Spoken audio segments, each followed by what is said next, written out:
Welcome and thank you for joining us for today's DealerOn webinar, How to Crack the Millennial Code and Sell More Cars. My name is Eliana Raggio and I'll be your moderator today. Today's webinar is being presented by DealerOn.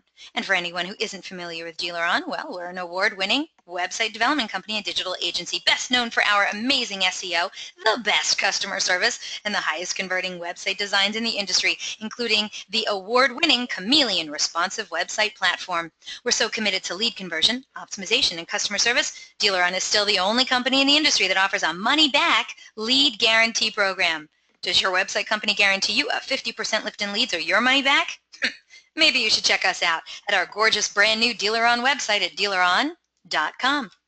By the way, I want to let you all know I am going to be emceeing the upcoming Women in Automotive Conference, and I'm so honored. This unique event is June 26th through the 28th in Orlando, Florida, and it's going to be focused on aiding and empowering the women in our industry to improve their skills and advance their careers and find the highest level of success in our male-dominated industry. So if you want to make your way to Orlando in a couple weeks, well, I'd love to see you.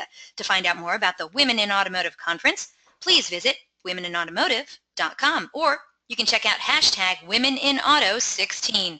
I hope to see you there. Cory? There we go. And we have a great show in store for you today. We're very pleased to have Cory Mosley as our presenter today.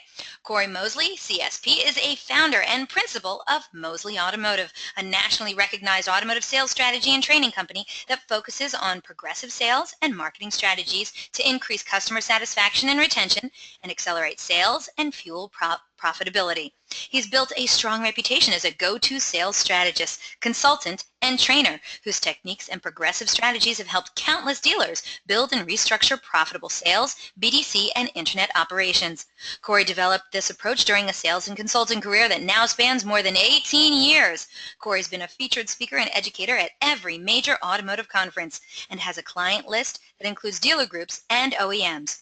Cory is also the author of The Way I See It, Thoughts, Commentary, and Musings of a Retail Car Guy, which is currently available on Amazon.com, and he's also the creator of Mosley 24/7, an on-demand training, testing, and certification system for dealerships. He can be reached at cm@corymosley.com. And I got to share some huge news with all of you. Cory Mosley's new weekly show on the CBT Automotive Network. It's going to premiere online tomorrow, June 10th. The show is called Progressive Retail with Cory Mosley. You're not going to want to miss it. You can catch all the awesomeness on cbtnews.com/CBT show. There you go. Now, during the presentation, if you have any questions, please use the question feature located on the corner of your screen to submit them. At the end of the presentation, we'll answer those questions of general interest. If we're unable to get to your question live, we'll try to respond by email later today. And don't forget, a link to download a copy of this webinar recording will also be emailed to you later today for your reference. Please feel free to share it with your friends and colleagues. Oh, and guess what? Our good friends at Mosley Automotive, they're going to be giving away some awesome prizes today on the webinar. 2 of you lucky webinar attendees are going to win a Mosley Automotive prize pack. It includes a cool coffee mug, a styling t-shirt, and a copy of Cory Mosley's latest book, The Way I See It. This sweet, sweet prize could be yours. You have to be on the live broadcast to win it, though. So stay tuned, and you could be the one winning this amazing prize today. Also, at the conclusion of this webinar, you're going to get a short survey. So please fill it out because we're always looking for great feedback from our audience, and we want your opinion to be heard. And hey, do you tweet much? We hope you do. We'd love to see what you have to say about today's presentation. So tag us in it. You can use hashtag DealerOnWebby. I'm at Eliana Raggio. You can also hit up Cory Mosley at, you guessed it, Cory Mosley. We look forward to seeing what you're saying. So let's get started. Let's learn how to crack the Millennial Code and sell more cars. Mr. Mosley, I love having you on my show. Thank you so much for coming back. Woo, that is a lot of energy. You're going to have to get past that opening there. So, I took a sip of water for you. I am so excited that you're here. And this is a topic we have never discussed before. And we know that not just car dealers, but like other verticals in the all over the world have a difficult time selling to the millennials. Maybe it's Right. because, I'm sure you're going to tell us why, but maybe it's because of all this technology that they're surrounded with. You know, I never grew up with a cell phone, you know, but my kid is 8 years old and he's asking me for a cell phone. You have got to be kidding me. If somebody could tell me the right age to give a kid a cell phone, I'd love to know, but I'm sure it is not 8 years old. But I digress. Well, I had one at 14, and I really thought I was all that. And back then you were, but I'm talking about the Nokia brick with the long antenna, and there was no iPhone back then. Although I'm in my 30s, so I think the issue from a millennial standpoint is, of course, there's so much information out there. It's what do we do? What's the real information? What's kind of the stuff that's out there? Are they lazy? Are they not lazy? It's a lot of that kind of stuff, and I think that's where it kind of gets confusing. Some of the undeniable stuff ultimately is going to be the data as far as purchasing power, as far as some of the things we're going to get in today that really is just going to be the truth. So it's kind of like, hey, somebody that's lazy. Well, I know somebody that's lazy too. They're not all millennials. I know lazy older people. I know lazy people in their 50s, lazy people in their 40s. So it's not that one dynamic that you can kind of put on them, but there are trends associated with them. So from my perspective, one of the ways I've always approached this, I've been discussing this for a number of years at NADA and dealer associations and with dealers, and my perspective is a little different only because I'm still in that age bracket. So I'm still in that age bracket, and I came into the business literally driving a demo to my high school graduation.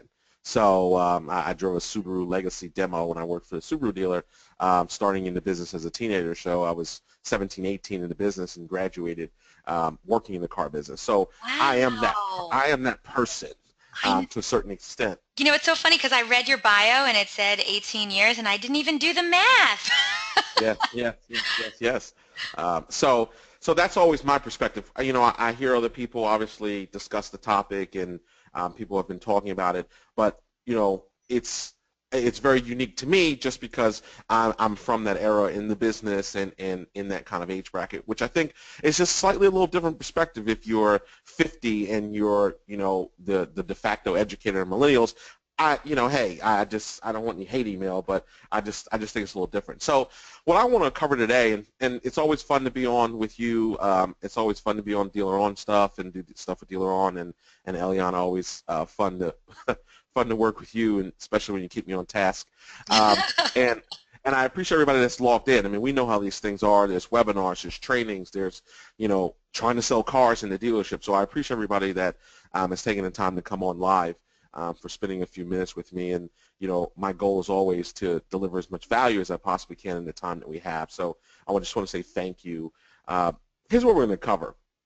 So I'm going to talk about some things that you may know at the high level. I want to try to drill down a little bit when we talk about things like who they are. I mean, most of us have our opinions, or we know there's some subjective nature to what the demo is or what it isn't, but as a general rule, we know kind of who they are. I want to go a step further and get into why they matter, what brands they're interested in, what are the financial components to really working with them, because that information has changed over the last few years. How do you get your share in the marketplace? And as Eliana said, we've got some cool stuff on the giveaway side of things. So what I want to jump into is a little pop quiz. We're gonna test some of your knowledge here as we get started. So we've got a couple things. Eliana's going to launch some polls real quick. So the first thing I want to poll on is we're just going to see how well you know the Gen Y. So first question is, email is the preferred form of digital communication for Gen Y. Let's do a little poll. Let's give them a minute, Eliana, to tell us if that is true or false. That's right. We are going to do all 5 poll questions are right here in the front, and it's kind of a test. We want to know how much you already know about the millennials that you are already selling cars to. So is email, in your opinion, the preferred form of digital communication for Gen Y? Is it true or false? And we already have a majority of the votes in. A couple more votes are going to be coming in now. And Cory, do you just want me to run through these as fast as possible? Okay, we got the votes from that one? Yeah, we do. Do you want to see the answers, or you want to put all the answers up afterwards? No, I want to see the answers. Well, let's do it, dude. All right. All right, audience. 81% of today's audience believe it is false. 19% believe it's true. All right, so the answer to that question is false. Actually, we've obviously got some smart people on the line here.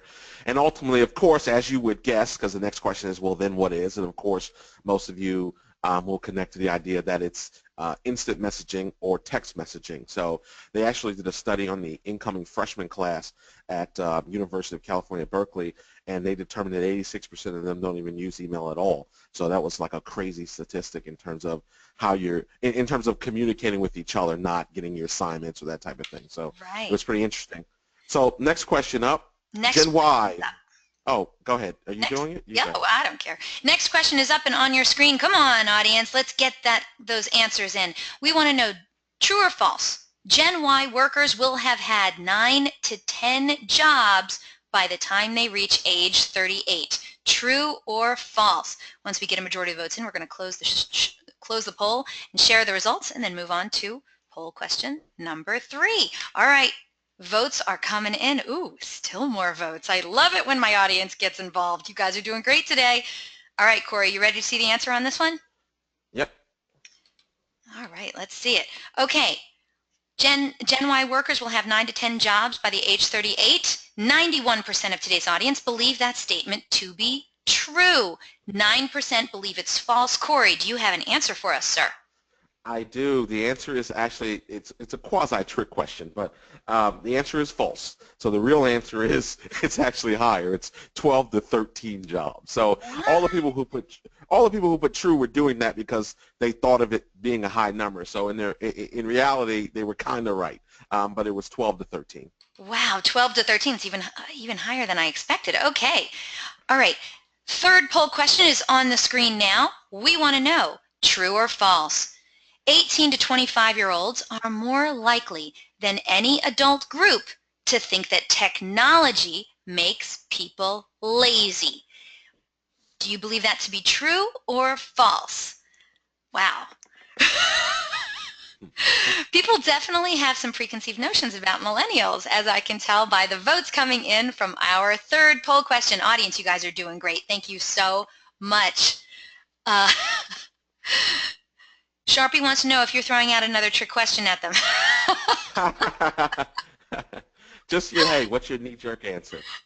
What's your knee-jerk answer, Sharpie? Okay, so almost everyone has voted. So let's close this poll and share the results. No. Okay, 9% of today's audience believe that to be true, but the majority, 91% of today's audience, believe that statement is false. So which is it? It's true. It's what? What? It's true. It's true. No.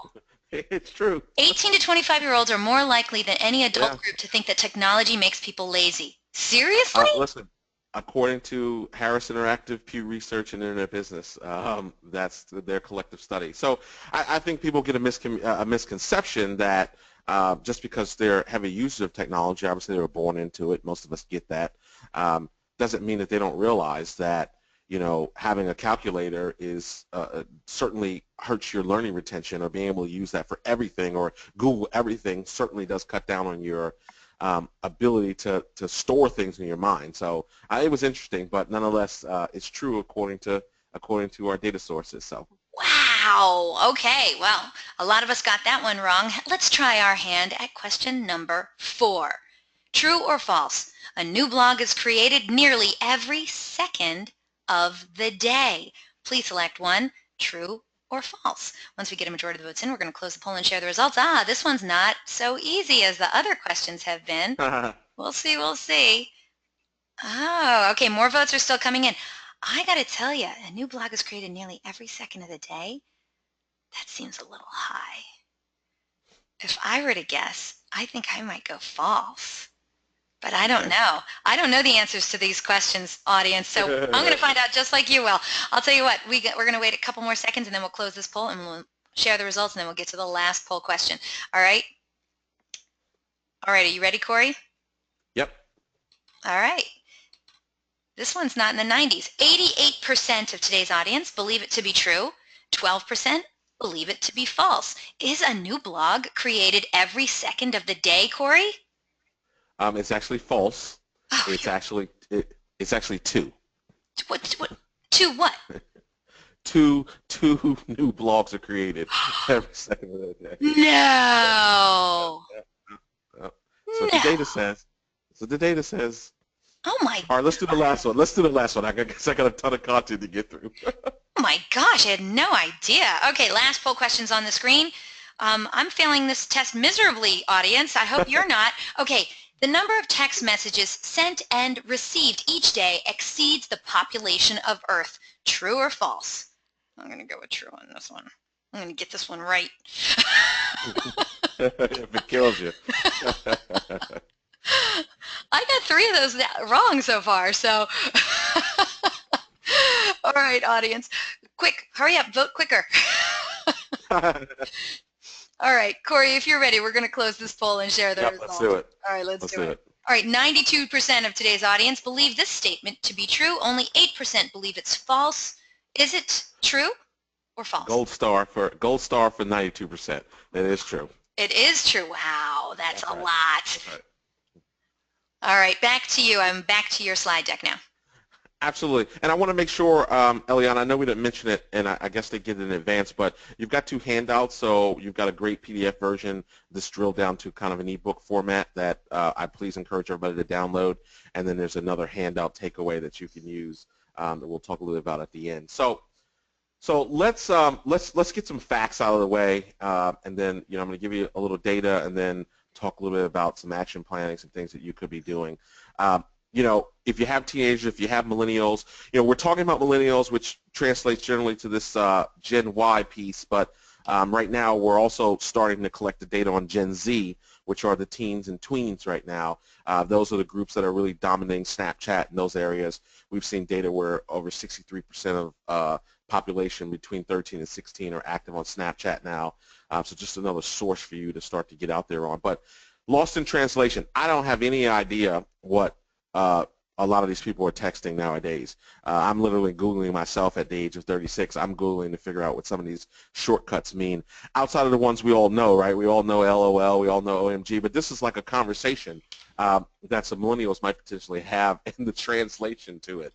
So if you knew what this stuff was, gold star for you before it got translated. Like, I'm not even going to read it out, but it's just really interesting to see that that's the conversation that they just had there that I've got on the screen. So we can all agree that even the communication, I mean, that could be another language. I didn't know if that was Dothraki or something for Game of Thrones when they were talking in, but this becomes a communication method here.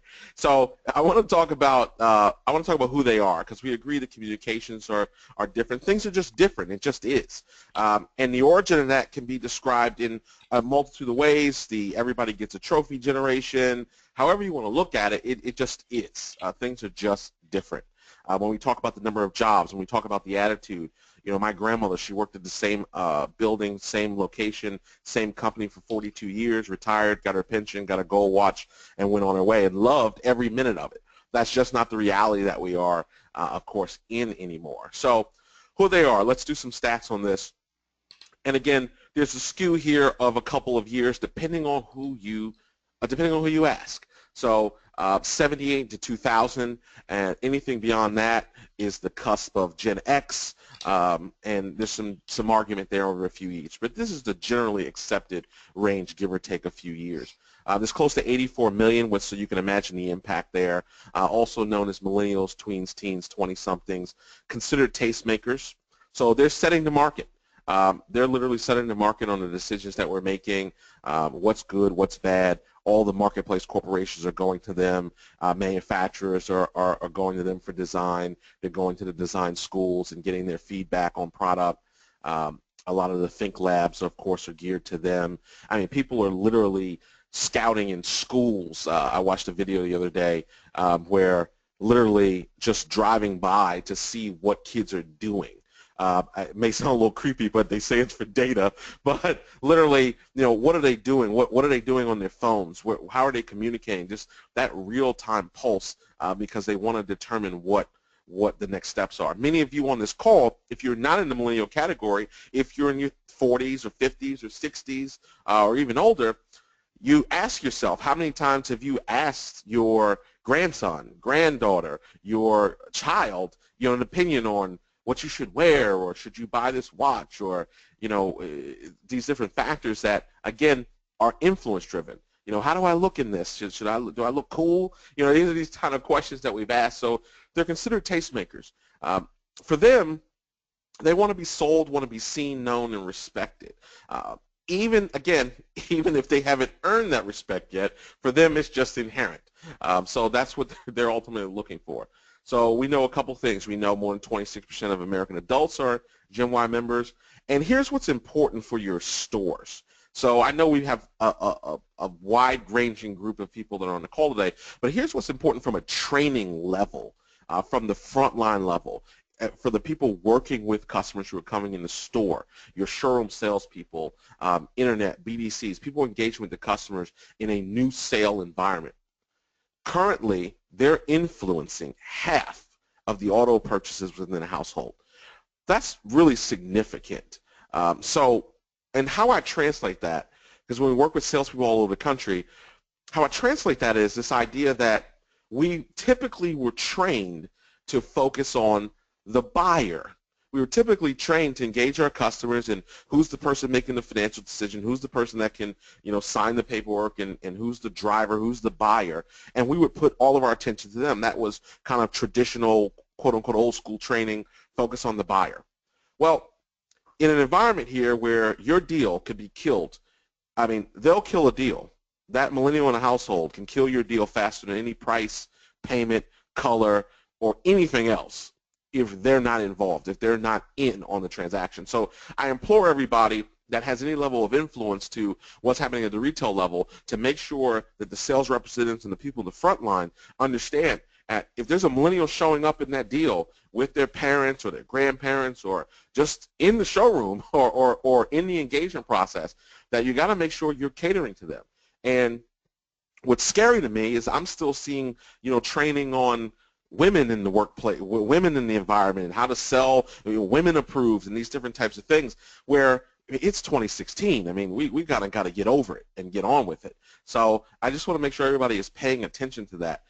Very diverse demo, less than 2/3 white, over 25% raised in a single-parent household. So all these things are different drivers that are contributing to what's happening in the marketplace. So here's why they matter. So they matter for a couple reasons. Size we talked about, but they are trendsetters. They've overtaken boomers in numbers, because the baby boomers used to be, obviously they used to run the show. So they've overtaken boomers in numbers and will overtake boomers in income next year. So they will have more income availability in the marketplace than the boomer generation, which was the big money generation by 2017. So we're really right here. And the confidence that they have going in, again, whether earned or not, that confidence demands that retailers are bowing to their needs and really catering to them. The other interesting thing, and I think this is helpful for us, anytime we think about recession, anytime we think about a slowdown in sales, I like the fact that they reduce their spending during challenging times less than any other generation. And that's very helpful when people, if you go back a few years, the years that, a lot of us didn't want to talk about, some of the tougher years for us in automotive retail, where people were holding on to their cars much, much longer, holding out on repairs, holding out on replacing and trading their vehicles. So all the trade-in, trade-up kind of marketing that we were doing really wasn't effective back then. You've got a group of people who will still continue to spend. And, the way I say this is they ain't giving up that $5 macchiato for anybody, right? So that's good news that they'll reduce their spending. Huge numbers. A spending that exceeds $200 billion and it will top $10 trillion in their lifetime. Those are significant dollars in the marketplace and significant dollars available for transportation. Now, you're hearing all kinds of data, you're hearing all kinds of reports about ride sharing, and these are real things where you read one report, they tell you they're buying cars. You read another report, they tell you they're not buying cars. So we want to focus on the hardcore data that we know. But, ride sharing is real. The Ubers of the world, the millennials that are living in towns that are easy to commute to, yes, they may not be as quick to go make vehicle purchases, and you need to be aware of that. But again, statistically, it's kind of like if you're a dealer in New York City, you have a group of customers who are buying, you have a group of customers who take the subway or public transportation. So But it is something to be mindful of, the impact of ride sharing over the next few years and things of that nature. But they will spend, they will buy. So their confidence and their ability to connect with others have also created unprecedented influence because they are dialed in, they are talking to each other. The whole ZMOT strategy, if you're familiar with, as it relates to how people come into the market, how they ask their network for advice, how something can go viral. All of that is a complete driver in their ability to connect and communicate.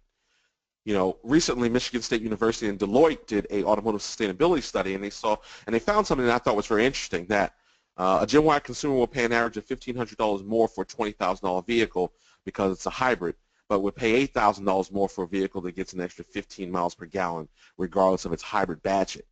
So what was kind of interesting to me there is that we associate, going green with millennials. We associate these different factors that assume that they're just tied into that cause, but really there's a lot of economic motivation tied behind it as it relates to, gas mileage, fuel efficiency, and these type of things. So your strategy in your store might have been, oh, okay, great, let's focus on green, let's focus on our plug-ins, let's focus on our Nissan Leaf, let's focus on our Priuses, that type of thing, as a pathway to, attract more millennials. But again, like I said, just from this study, gas mileage, different things like that create efficiency are stronger than, if it's potentially green or not. So just something to consider. The most recent breakthrough that I want to share with you is the leasing aspects. So the trend is ultimately now where they're upgrading cars like they're upgrading iPhones.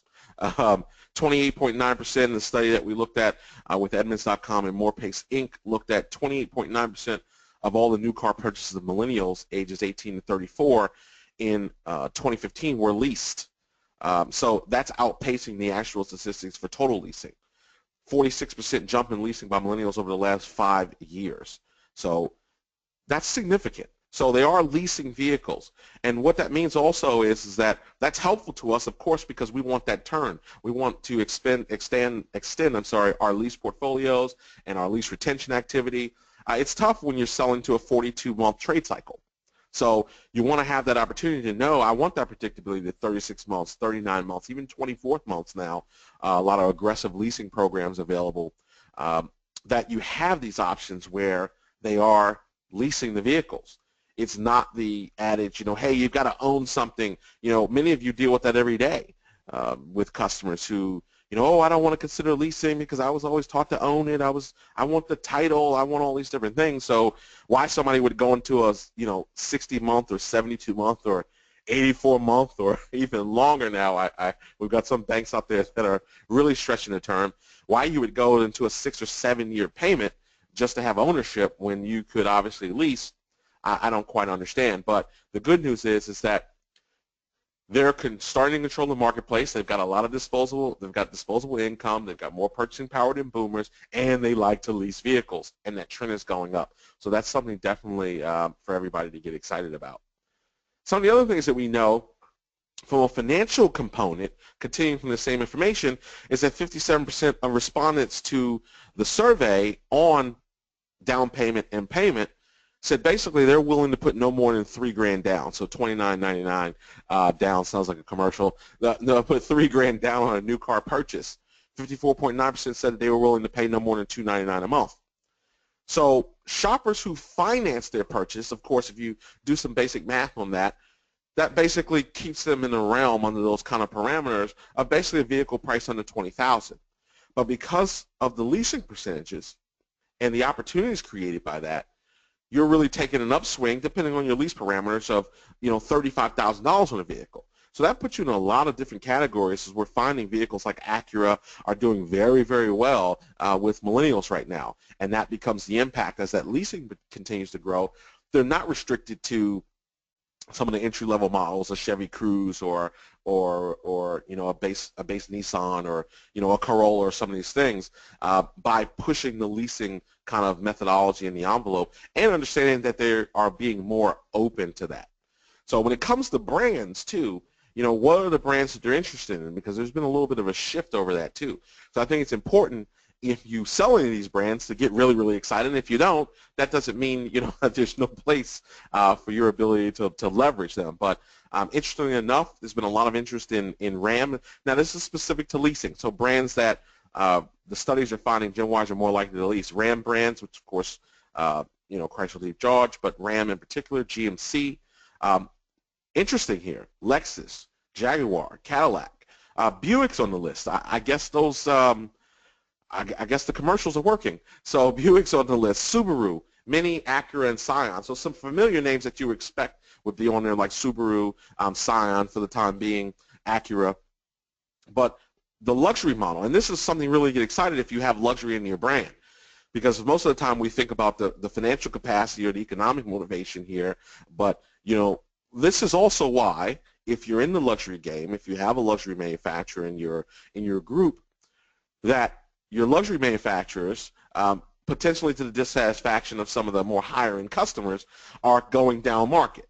So that's why you can get in for $29,000 or base at $30,000 in some of these vehicles. So they're introducing those type of models, the IS, the CLA with Mercedes, even the XC with Jaguar.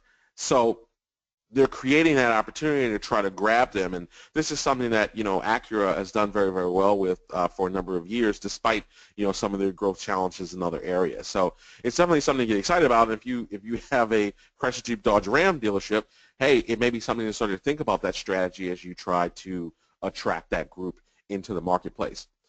Now, what are they responding to when we think about them as respondents? So what are they looking for? Well, they're looking for authenticity. And this is very, very challenging, I believe, in our market. And why I say that's challenging in our market is because we don't typically train based on the concept of authenticity. What do I mean by that? I mean that for a lot of us who've come into the marketplace and have been in this business for any number of years, we came in under this idea that we had to be good actors, right? I remember conducting a training for a large dealer group in Texas. There's probably about 65 guys in the room, guys and ladies in the room, and we went through the training, and a guy came up to me afterwards, and he handed me a CD, and he said, he was one of the kind of group trainers. It was a large organization. I think they are up to probably about 60 stores now, and he was one of kind of their local regional trainers. And he came up and, had some nice things to say, some good feedback, thankfully. But he handed me a CD. And he said, yeah, I do some training here, and here's my CD. I'd like you to check it out. And I looked at the CD, and on the cover of it was a picture of him with a cowboy hat. I said I was in Texas. So with a cowboy hat and some tumbleweed, kind of sticking out of his mouth. And the title of the CD was All Salespeople is Just Great Actors. So as you kind of think about that, that creates a challenge. So, what they respond to, number one on my list here is authenticity, and you could be operating from the perspective that, we just have to be whoever they want to be.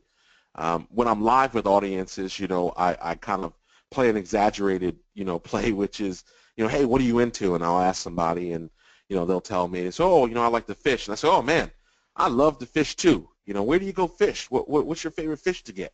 And I go through this exercise about 3 or 4 times, and people start to look at me, and they start to get it, and they start to realize how inauthentic it is to be, or how easy it is to be inauthentic, but pretend you're being authentic. So when you kind of dumb it down to ridiculous, or you kind of come from that perspective where you're heightening the level of kind of potential silliness, you really start to see that some of the chameleon aspects of it really won't survive as we go into the next 10 years of the car business. So it becomes so important as you start to think about how both your dealership, how you as someone executing and engaging customers, or if you're in a position of leadership on this call, how you can, on the webinar, how you can start to create that authentic process inside your dealerships. They want relationship, which is very challenging. I do a whole training segment that we'll talk about a little bit later. I do a whole training segment on, personality types, and, relationship seeker is one of those core 4 personality types. But that's only one core. So now you've got a group of people who really are relationship driven. Here's a challenge. What if you're not? What if your dealership's not? What if your sales team is not? These are going to be the areas. My philosophy for the past 12 years consulting in this business has been our goals should generally be creating incremental and sustainable sales growth.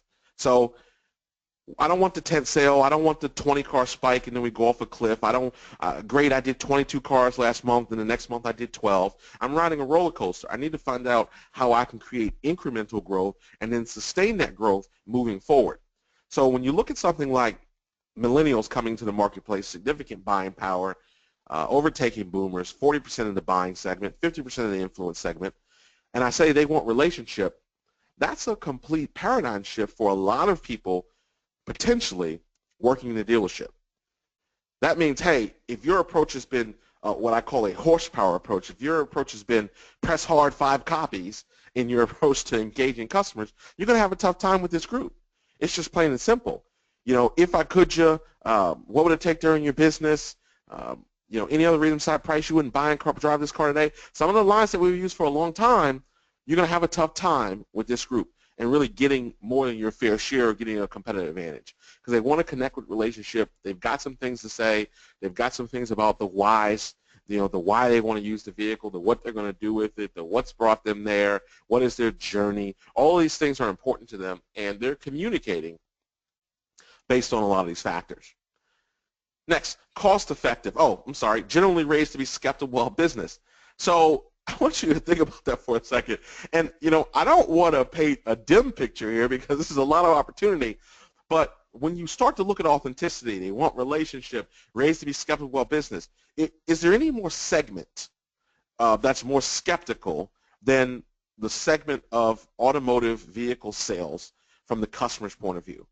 Every week we've got some expose, every week 2020, or somebody's got, you know, covering, they found the one bad dealer or the small percentage of dealers that, you know, are doing some things that, you know, really aren't great, really aren't good practices, but they've found a way, and of course, nobody reports the good news. I've never looked at the 11 o'clock news where they've said, you know, today we've got a half an hour of great news about good things that have happened.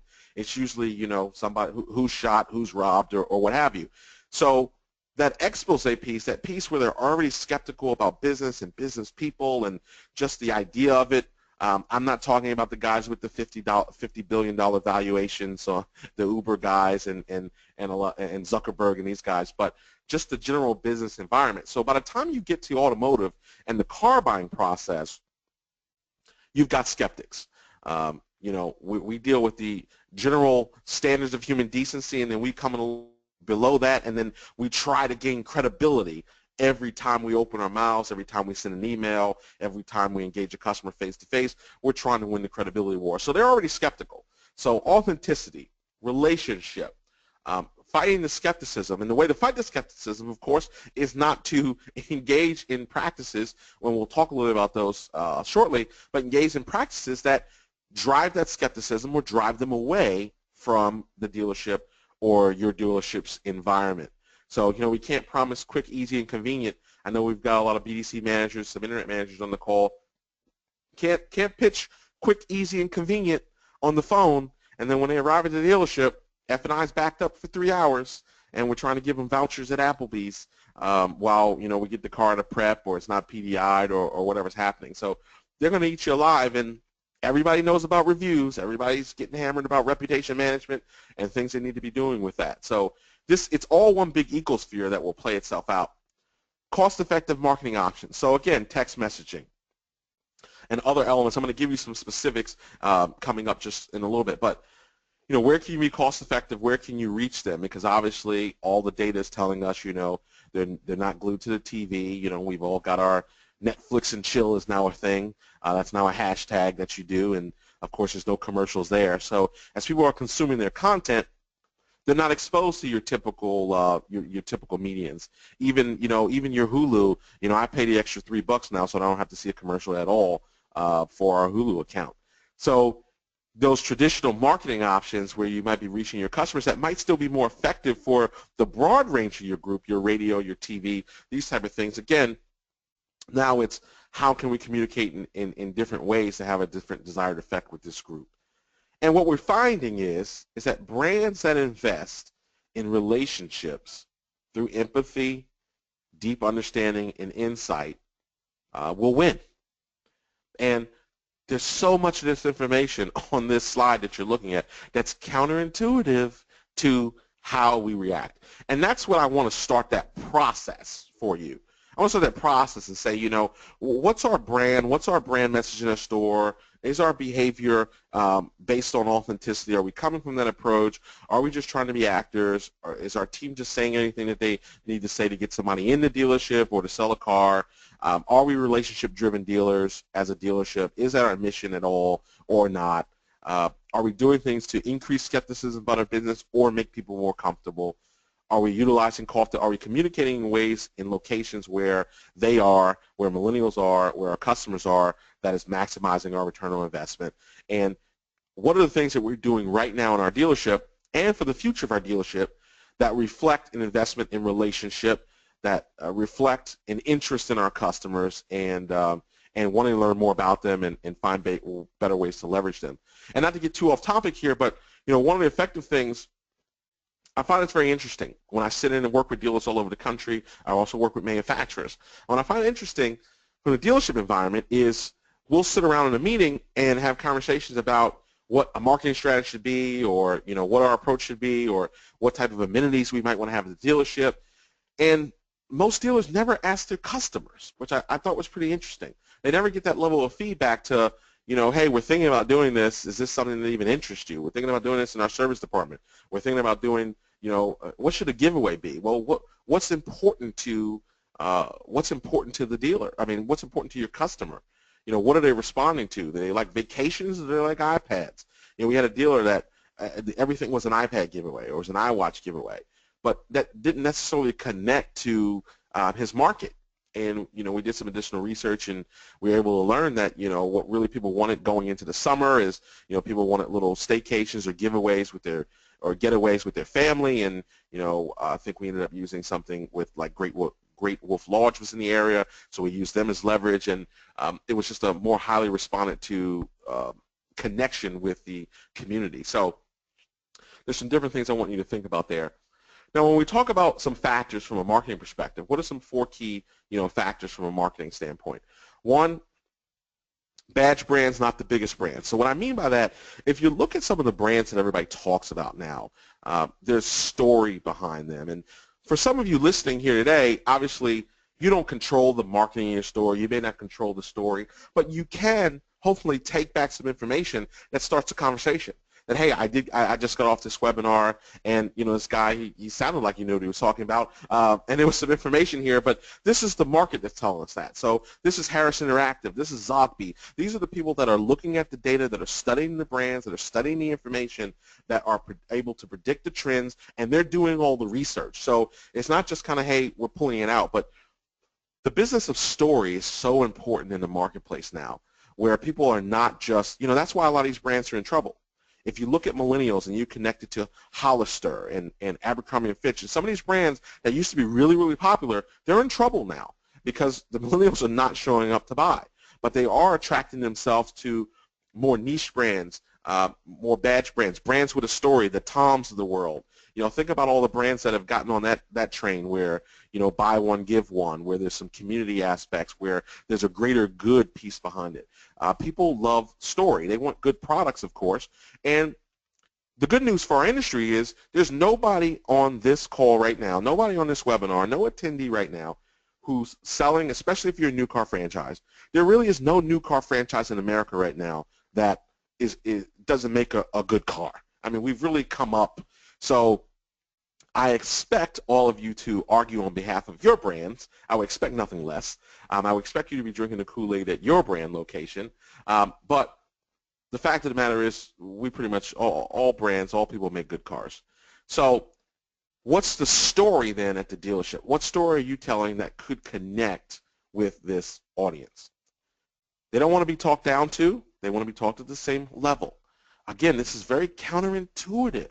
So when we talk about the influence that they have on the marketplace, well, think about that for a second. When you're engaged and there's a millennial there, or there's a teen buyer involved in the transaction with their parents, I don't care what you tell me, the majority of dealerships across the country do not engage that person properly to the level of influence that they truly have. And they're killing deals. You're losing deals if your sales professionals and the people touching your customers think that they just need to be focused on the person who's signing the retail contract. Also, got to activate the communal connection. We've got to find out, and that's going to be on the handout that I want you guys to download. There's the Millennial Code, which is the kind of summation of the ebook version, and then there's the Millennial Code handout that's available for you guys to download. So please download that, because it's a great question for you to start to ask. What are the communal areas? What are the community-driven items? What are the things that you can utilize to work with Gen Y to reach that marketplace? What are the things that are local that potentially connecting with? Most of the dealerships, I talk about this on the dealer side of the business, in relation to recruiting and hiring.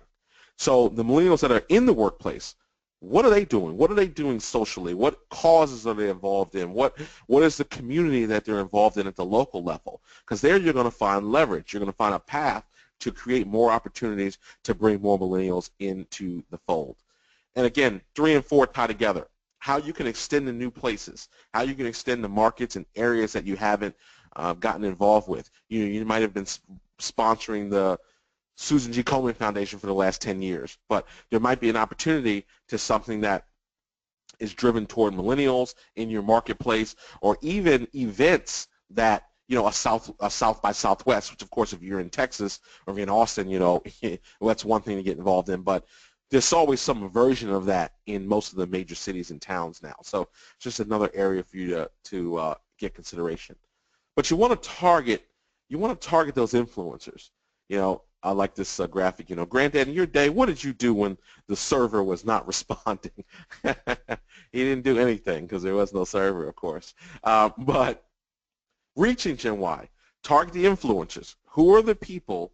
Who are the people out there that are the influencers in the local areas?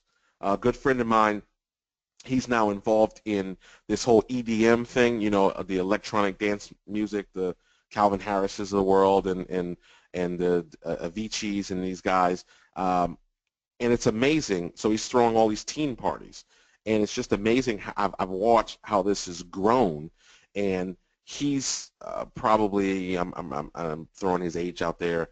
I'm going to put him at 40. He's not on the call, so I don't have to worry about it. But I'm going to say he's probably 40, 42, and he is, to build that business, he knew that he couldn't speak tween, so he found some 22-year-old, 21-year-old guys that were really slick in promotion, really slick on Facebook, partnered with them, and now what used to be these 100-person teen parties, he just messaged me the other day, they're doing a 3 or 4 day event in New Jersey at like the PNC Center with Lil Wayne and Tyga and some people I've never even heard of, and Happy Baby and all. I know there's a lot of crazy people with these names I've never heard of, but they're real popular in the marketplace. But he found the influencers. So my point there was he went out and said, hey, he found these guys that were out there doing small parties, put his resources, his business know-how behind it, teamed up, found the influencer, and now is able to build this business. So who are some of the influencers potentially in the area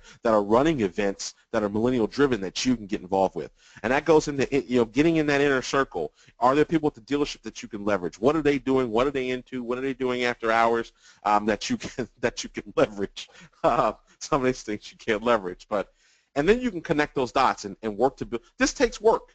So now you start to work to build a street team and get out in the community, specifically targeting that group. What causes, we talked about this a little earlier, what causes can you tie in with that are connecting with millennials in the marketplace? And of course, mobile and text marketing. Got to be compliant. We were just talking to a dealer the other day. He's like, oh, Cory, I want every lead that comes in. I want my guys text messaging, and I said, text messaging from where? So, well, they just text message from their phone. Say, well, yeah, obviously you haven't read any of the laws about tax compliance and opt-in and opt-out. So while everybody's quick to do their mobile and text messaging strategy, of course, make sure you're working with compliant vendors and vendors that will protect you. You certainly want to end up on one of these driving sales emails that go out about, fines and dealers and $1 million fines and that kind of stuff. So, educate the team, educate the people in the store, for those of you on this call, to make sure you've got a compliant mobile and texting strategy in there. And again, you have to keep up with the trends. You have to know what's going on.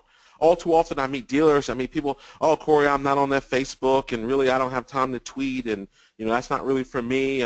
So you better make sure you've got people on your team that are up on it, because this thing changes so much. I was doing a conference a few weeks ago where we were talking about social media, and half the things that I named nobody had ever heard of in the room. It was the first time when I started talking about Blab and Meerkat and even Periscope and some of these things that are out there, Medium, all these different ones, Anchor, Snapchat. That was the first time they were hearing any of this information.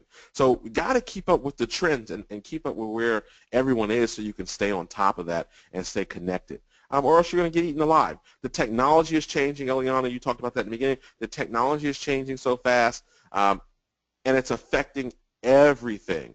There's smart people out there that are predicting what behavior is, and they're studying behavior, and they're creating leverage in the marketplace from it.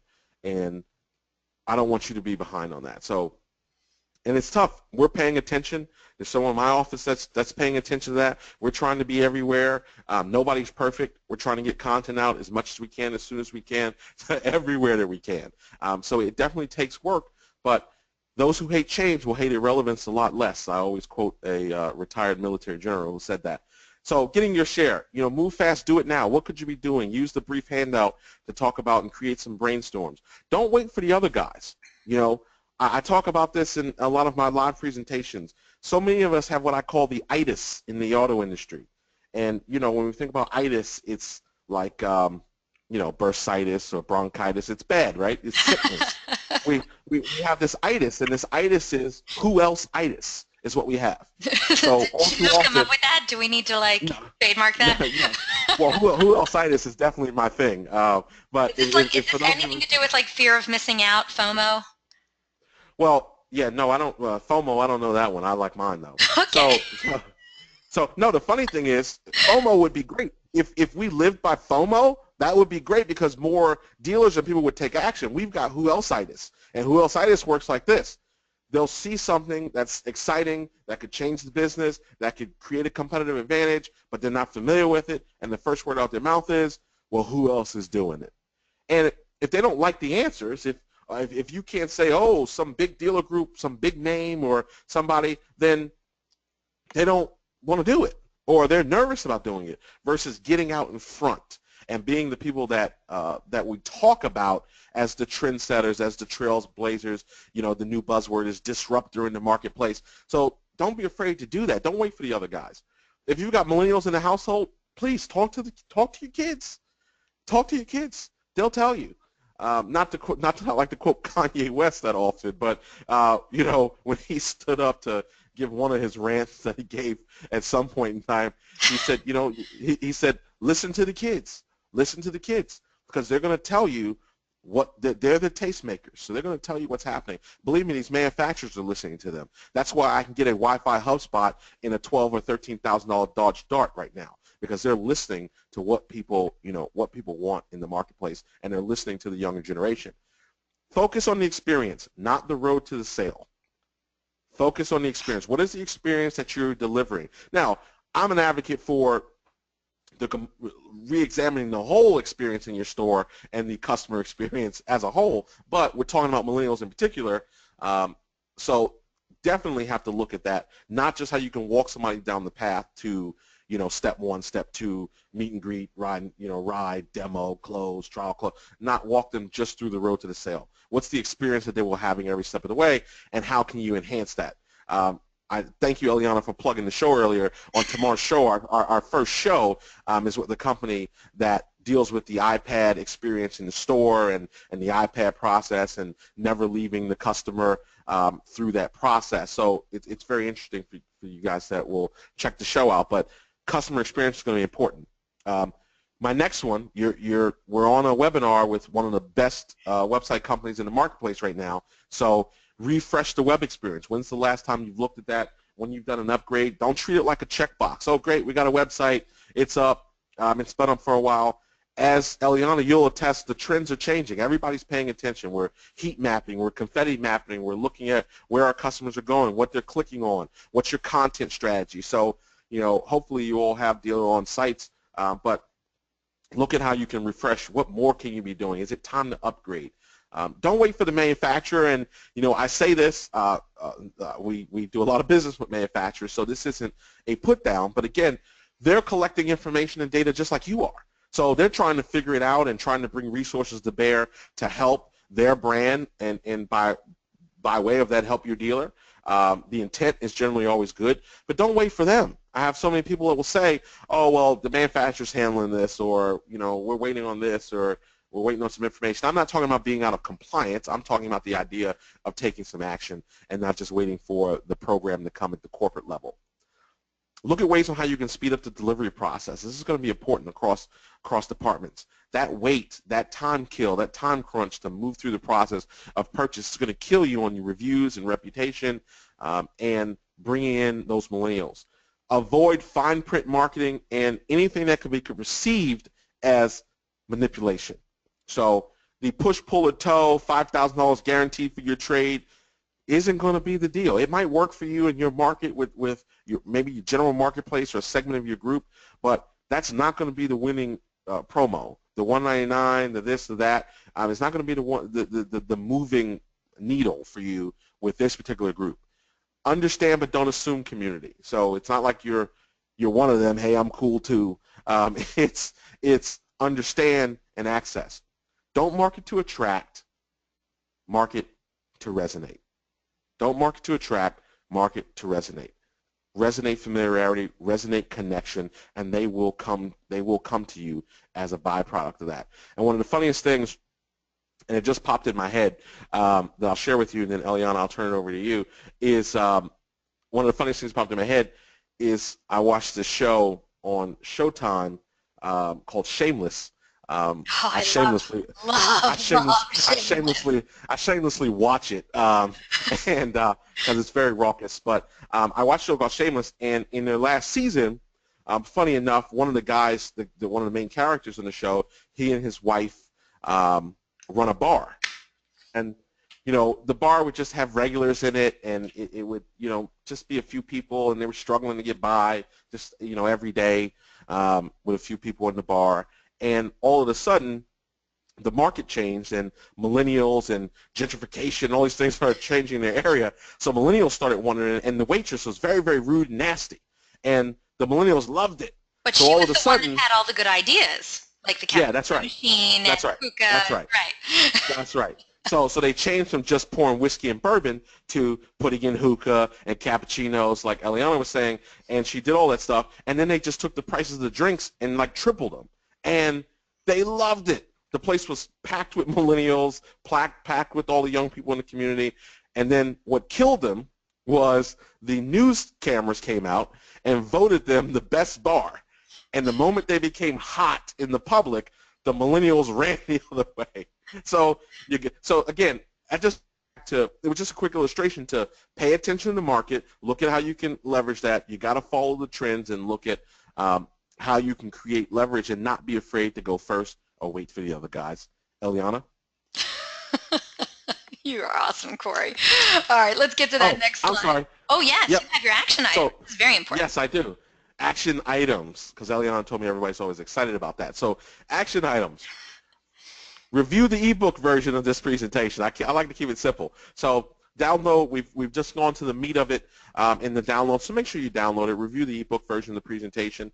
There's a little short handout, couple key areas, talks about educating the sales staff, especially on that influence factor of the millennials in the marketplace, and also gives you the opportunity just to brainstorm a little bit some areas where you can create a marketing strategy within the millennial markets for causes and things that are in the area. And also, meet with the stakeholders. Like I said, there's probably not a ton of dealer principals, vice presidents, COOs on the call here. So for a lot of you, you're working every day on the front lines or managing your team that's working with customers. So it may be a good opportunity to post this webinar, meet with the stakeholders to review what their current strategy is. What are we doing to attract millennials? I just talked about how big leasing is. Have you created a strategy for that, or to try to attract them in that way, maybe using some of the financial numbers from the study as an attraction point? So meet with those stakeholders to review that strategy, and of course, implementation, action, action, action. And then don't be afraid to monitor. Don't be afraid to, I have something called R3. Don't be afraid to reevaluate, readjust, and regroup. Test, change, monitor, test, change, monitor. It's a mouthful to say that over and over again. So that's my 2 cents. We have any? That's the way you see it? Yes, that's the way I see it. Yes.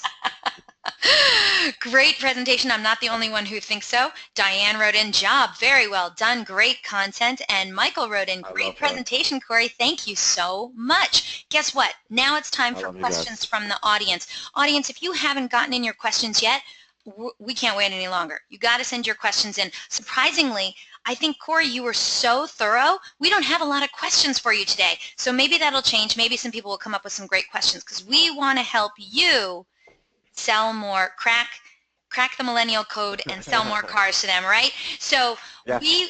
That's right. So get those questions in. We're going to get to them after we give away some prizes. I'm very excited about this prize. And 2 people already commented that it was a great prize pack. So it's that time. If you missed it, if you missed it at the beginning of the webinar, well, I announced that our good friends over at Mosley Automotive are giving away an awesome prize today on the webinar. Not 1, but 2 of you lucky webinar attendees are going to win a Mosley Automotive prize pack. It includes a cool coffee mug, a styling t-shirt, and a copy of Cory Mosley's latest book, The Way I See It. This sweet, sweet prize could be yours, but you got to answer the question first. So get ready, get to your keyboards. First person to write in the comments to your giveaway questions will be winning this sweet prize. Let me see that. Keep calm, I'm a closer. I totally want that shirt. Does it come in a small? It's real. It's real. We'll get it for you. And the book. I love it. We've got live prizes. Listen, you got to get whatever shirt we have in stock. Is like, I don't know. The coffee mug is really pretty. I love the red inside the coffee mug. Thank you. That's styling. Thank you. Okay, so what we need you to do, audience, first person to write in the correct response to the giveaway question is going to win a prize pack. So when you win, you got to write back in and let me know the name of your dealership and your mailing address so we can get that prize out to you as quickly as we can. All right, everyone, good luck. These questions are not easy. Okay. I'm giving away a lot of stuff. All right, good luck, everyone. I need people who listen. There we go. According to the Bureau of Labor Statistics, by the way, it's the Bureau of Labor Statistics, what is the number of jobs the average millennial will have had by the age 38? According to the Bureau of Labor Statistics, what's the number of jobs the average millennial will have had by the age 38? Well, lots of people have answered. Let me scroll up and see. Oh, somebody wrote 123. No, that's not right. You definitely have to watch the replay. Diane Anderson is the winner. That's my girl. The correct answer, she was actually the very first person who wrote in. The correct answer is, of course, what did we say, 12 to 13? Yes. Yes, we did. Diane, congrats. I love to send stuff out to her. She's already bought the book, so I'll get her an extra copy because we love Maybe you should sign it. Wow. Of course I will. Again. By the way, she just wrote in, The Way I See It, one awesome book. And if you can imagine, lots of capitals and lots of exclamation marks. Thank you. Okay, so Diane, lucky you, you got another one. Diane, send in a message with your dealership name so I can give you a proper congratulations, as well as your mailing address. You're getting another one. You know what? Maybe you could hold a spiff at your dealership, and whoever sells the most cars in a certain month or whatever, you can give them a copy of the book too or something. I don't know. I'm just spitballing here. All right. All right. I'm saying frame it. Frame it, baby. All right, Diane, congratulations. You can sit this one out.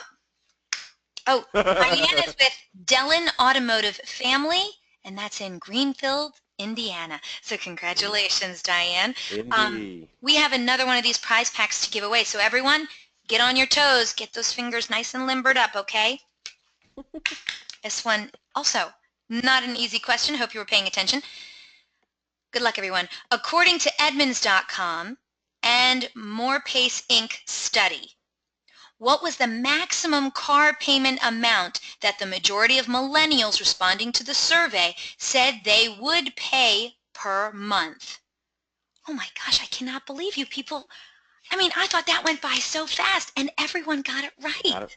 You've got to be kidding me. Right first. Jim Sullivan. Jim Sullivan. Right. I got to say, that's not a name I recall on my show. So, Jim, congratulations. New people. I like it. I like it. Congratulations, Jim Sullivan. You are today's second winner of a Mosley Automotive Pride Pack. You are going to be getting it through the mail. So you got to give me your mailing address so I can make this official for you, okay? And let me know where you're from. Jim's going to do it any second now. Now, look, for all of you who didn't win today, I know. It's disappointing and there's tears. I know. But you know what? We give away cool prizes every week on the DealerOn webinars. So come on back for another DealerOn webinar, and who knows? It could be your lucky day to win a cool prize on a DealerOn webinar. And Cory, where'd you go? You can turn on your webcam. I'll be back. You'll be back? All right. I'll be back. I don't know what dealership Jim is with, but he is in Coconut Creek, Florida. Congratulations, Jim. I might come personally. To deliver that. Really? Because somebody else commented he was surprised that it didn't have, Pecan Jacks in there. So. Oh, that's somebody. That's clearly a follower. That knows about Pecan Jacks. All right, let's see. We're going to scroll up here. Thank you, everyone, for playing along. Of course, we got to congratulate Diane Anderson and Jim Sullivan on their cool win today. And thank everyone, of course, for playing along. Of course, we got to thank our good friends over at Mosley Automotive and Cory Mosley himself for giving out such a cool prize. So thank you for that. Okay, let's get to some questions. Audience, I need you to send me in some questions. Here we go. This first question, Cory, comes to you from Michael. And he says, and he wants you to put your predicting hat on. Do you predict that the majority of millennials will develop loyalty to a high degree as Generation X and baby boomers to products and services, in particular cars, trucks, SUVs, and EVs?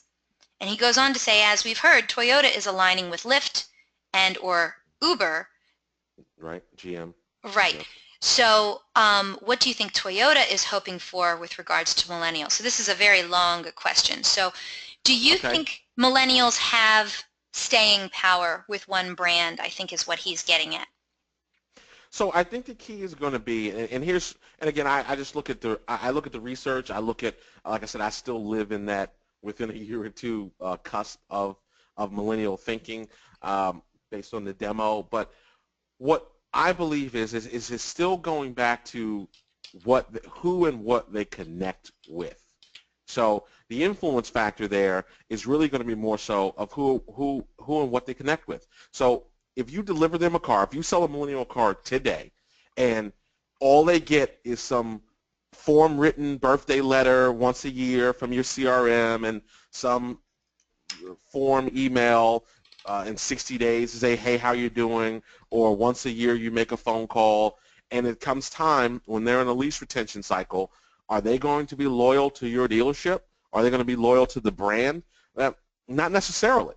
So what are you going to be doing to keep the connection going? Again, that's why I go back to the causes. I go back to the community aspects of it, because how can you stay connected over that period of time where they're going to build that relationship? What's your relationship building strategy with them? Not just the touch points. And that's where I think the difference is going to become. So will they stay with you? I want them to stay with me first, wherever I am second, because I might not be at Toyota, let's say, in 3 years. I might be at Mercedes. I might be at Hyundai. I want them to stay with you, I want them to stay with the dealership, and then obviously the brand. And that's ultimately how they'll connect those dots. So just because they get in, will they start in a Corolla and then progress to a Camry or go to a Prius or go to a Highlander as their family needs concern? Not necessarily. They're going to go, at least what the data is telling us, they're going to connect with where they connect, where there's a story, where there's a message, where there's something that resonates with them as a brand, as an individual, or as a dealership that is kind of speaking their language. And then the second question, what was it, Eliana, about rideshare or the brands or something? Yeah, he wanted to know, he said he's heard Toyota is going to be aligning themselves with Lyft and or Uber. What do you think Toyota is hoping for? So a couple things. I mean, obviously GM's the one that made the $500 million investment in Lyft.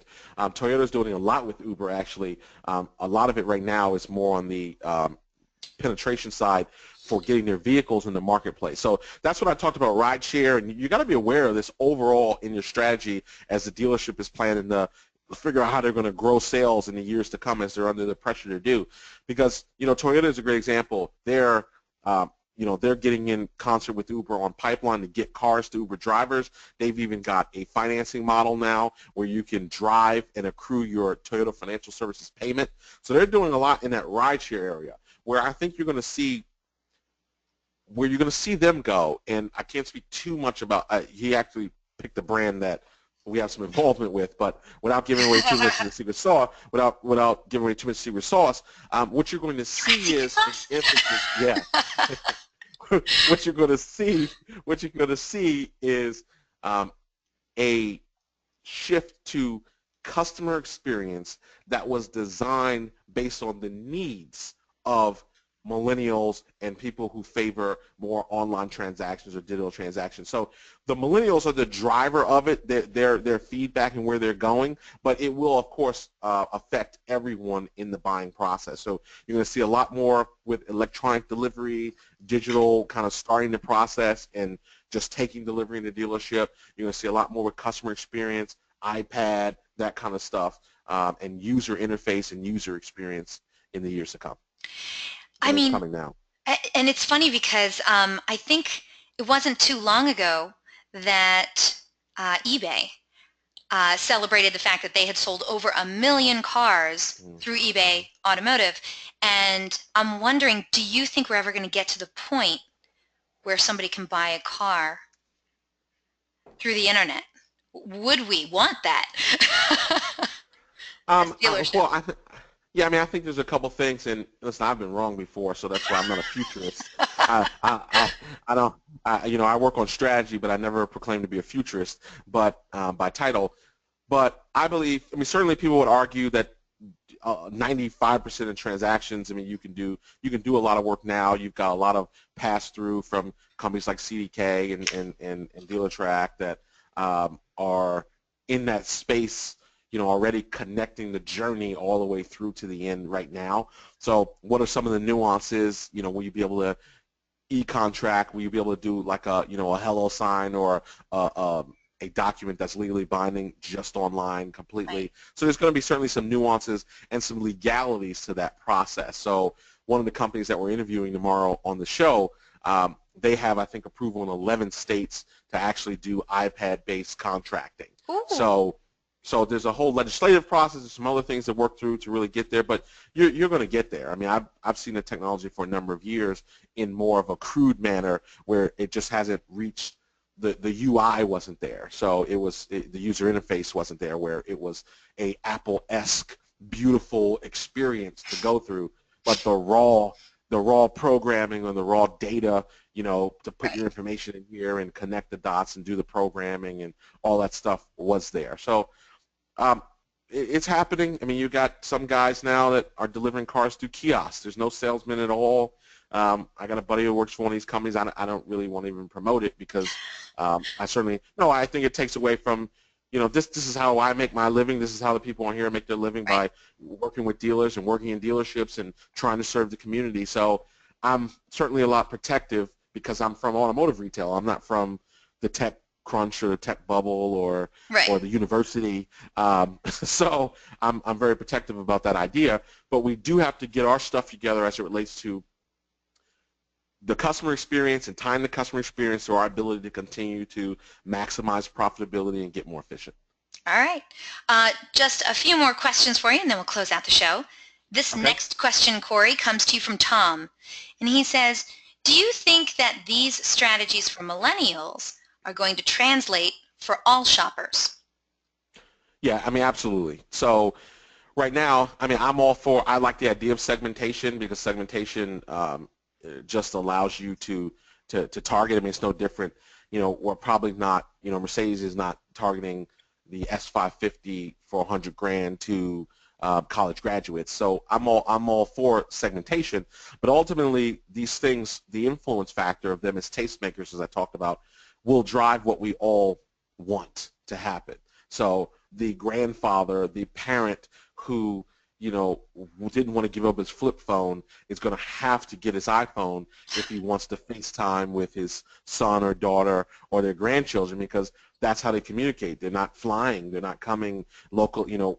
So if you want that experience, then that changes everybody. And then once you start programming people to what the new expectation is, you know, now I bought the new version of Apple TV. So now all the old ones in my house suck, as far as I'm concerned, because I want to talk to the remote. You know, like when you have to enter in, you know, like on the TV, you have to enter in like your Wi-Fi code. It's so long, you know, you got to move your thumb to go here and to go there. And my wife last night was just like, just speak the code, you know, just speak. So I just spoke what our password is, and boom, it was done. So now I'm ruined on any other room that I go in that doesn't have a new one. So technology changes us, user interfaces change us, user experience change us, and that's the people that keep up with that or get involved. If you're a decision maker on here, you got to hire smart people. Steve Jobs said it best: you can't hire smart people and then tell them what to do.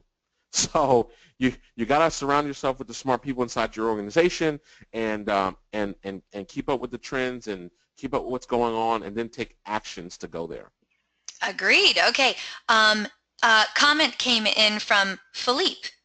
By the way, thank you, Tom, for the great question. Philippe wrote in, I use itis all the time. To Cory, not your thing, haha, mostly after when I eat, though, and I get lazy. Oh, okay, Philippe, thank you so much for the comment. I know what Philippe is talking about. Okay, next question comes to you from Jacob. He says, oh, great question. He says, where can we find the best source of information regarding text and SMS compliance laws? I mean, obviously, you can certainly dig through federal. you can the Federal Trade Commission, the FTC. They have a lot of that information on their website to really get the technicality of the law. Number two, certainly, I would connect with your dealer and have him.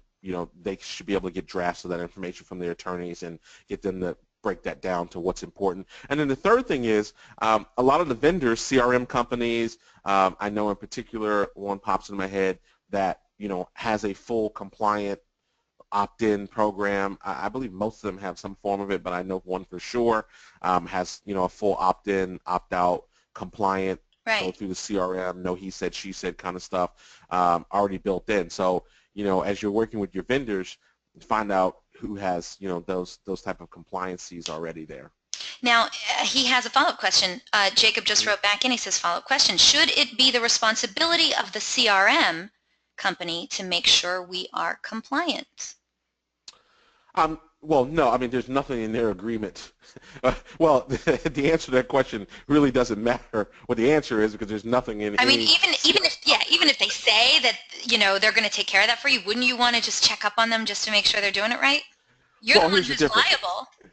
Right. It's a chain of liability. So in a litigious world, if you were on their program that was supposed to be compliant by terms of what they were doing, and a customer for some reason went to the Attorney General, and because the customer wouldn't generally come after you, some other agency would, but the Attorney General came after the dealership, then of course the chain of command would be, hey, we were participating in a compliant program, and then you would go after the vendor, which is what happened a few years ago with a big marketing company and a large dealer group. There was a big story everywhere about that. It was a $2 million fine, and they thought they were covered, but they weren't. So, yeah, you definitely want to explore the language to make sure that they are positioning you to be compliant, especially if they are producing claims that say they are compliant. So I would have that expectation. So, and for the most part, that's really about opt-in, opt-out management and having that kind of documented process to give the customer the opportunity to opt in. That's where really it gets tricky is, salespeople will whip out their cell phone, get a customer's contact number, and then just start texting them. And that's not really the legality of it. So definitely want to get educated on that. I absolutely agree with that. And I'm not an attorney, so no, but take every precaution because yeah, absolutely. Yeah, exactly. Okay, Jacob, great questions. Thank you so much. All right, last question comes to you from a millennial. What? Okay. Allison said, hello. I'm a 23-year-old millennial. Hi, Allison. All right, and the age range for millennials seems very broad. What would be the core age group you are targeting specifically for selling cars to when discussing millennials? I mean, again, I'm not a millennial. Are you a millennial? Yeah, well, I'm still in I'm supported, but I'm 80. So going by the data we have, I mean 80. I'm talking about birth year. So so there's arguments that I'm older than you. Yeah, I get it. There's arguments that 80 is 81, 82 is the cutoff for Gen X. Mm-hmm. Is it 80? Is it so? There's some debate in the marketplace as to within a few years, plus or minus. It's kind of like a Pew poll, when they say 58% of people say with a 3 or 4% margin of error. So there's some argument in the core, but from a core level, from a millennial standpoint, again, in auto, I want to talk about buyers. Of course, so I want to talk about the ability to contractually obligate. So 18 obviously is a marketplace item for that. And then really that scale, most people when they think millennials, they're focusing on that 18 up into the 30 range. So while I can technically hang on to this idea that I'm in the millennial category, from that earlier thing, I didn't understand any of that texting that was taking place. So, and the funny thing is I understood it perfectly. Oh, did you? Okay, perfect. I mean, I don't have kids either, so I don't. Maybe if I had some teenagers or some tweens, I'd be able to do it. But generally, that buyer cusp point where you can actually contract, which is 18, and then most people will identify as they trend upward into 30. So there's really that 18. You're 23, 25, 26. Is where we start to think about that process in the job market, out of school, in school, that kind of thing. Although I know 35-year-olds that are still going to school have never taken on real. Hey, nothing wrong with that. Nothing wrong with that. Education is good. Cory Mosley, I'm going to have to thank you right now. That was an awesome presentation. Thank you so much. I love when you come to my show. It's always a good day when you're here, sir. I appreciate it. Much appreciated. Now, audience, you still have a couple more minutes before the end of this show to download those handouts. So make sure you get your copies of those handouts. There's 2 in there.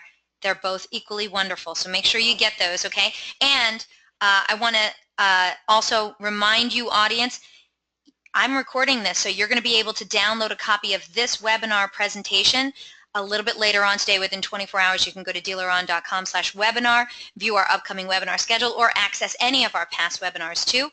And yeah, we're going to send you a link to this recording in just a couple hours, so be on the lookout for that.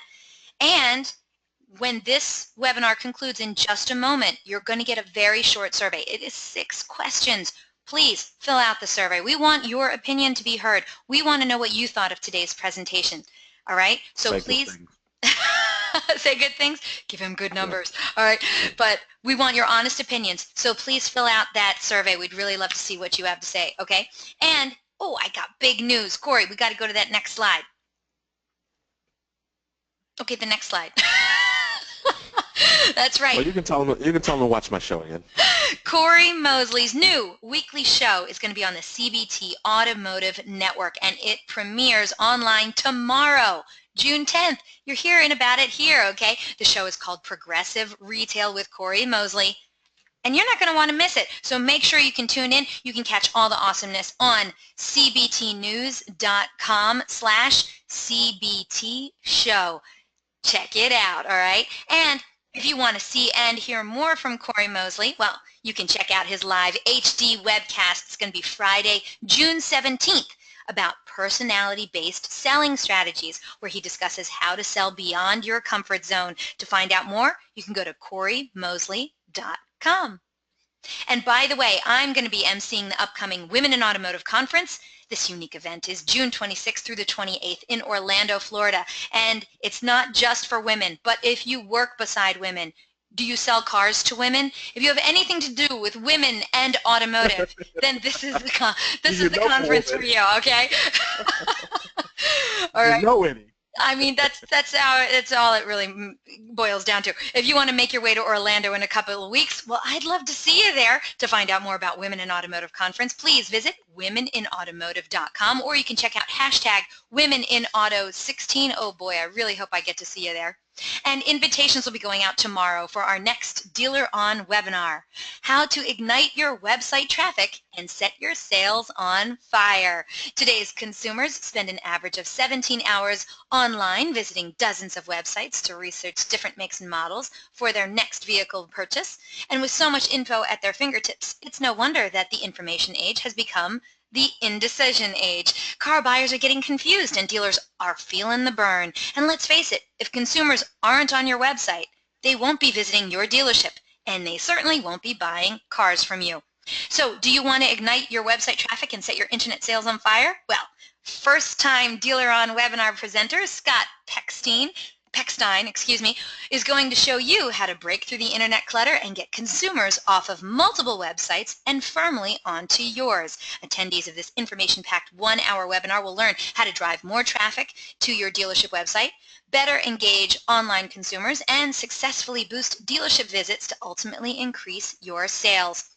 Without the right processes in place, your dealership may go down in flames and your competitors will win by default. So Scott will also discuss the hottest online engagement and sales techniques with an emphasis on driving website traffic and conversions. Let's light this up. If you're ready to learn about the ways to ignite your website traffic and set your sales on fire, then this is the sizzling presentation you can't afford to miss.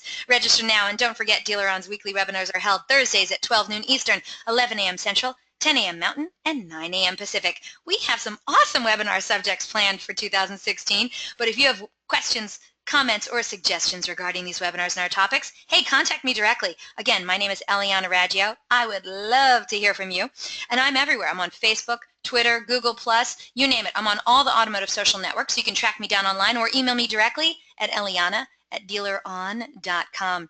Thank you all so very much for spending this time with us today, and I hope to see you all on another webinar in our continuing education series. Take care.